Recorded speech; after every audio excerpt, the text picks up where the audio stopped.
Hey everybody, KMO here, and I may seem like I'm responding to a particular comment that a viewer left, but I've also gotten this communication privately.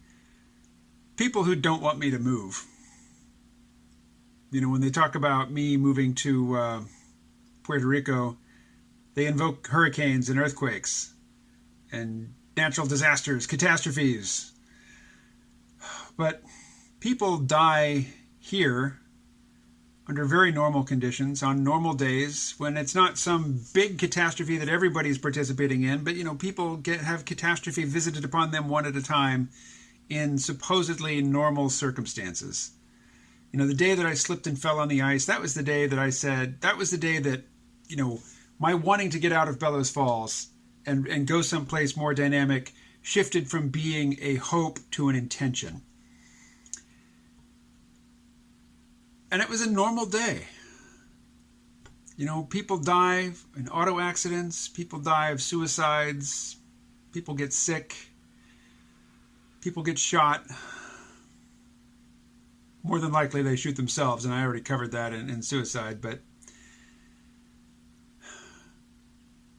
death and tragedy comes and visits itself upon us individually.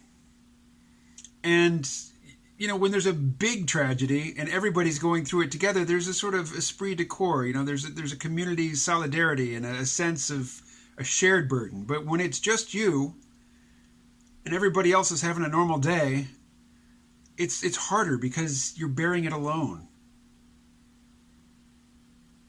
Anyway, I mean, there's still lots and lots of people living on Puerto Rico, you know, on the islands. I think if you were to go through these statistical actuarial tables and see how people died, the number of people who died, you know, from hurricane and earthquake related events are going to be lost amidst people dying of heart disease. And that's what kills us. That and despair and loneliness and addiction and bad food. Anyway, I have lived in cities. I have lived in rural areas. There's something to be said for each, but on balance, I really prefer the cities. But anyway,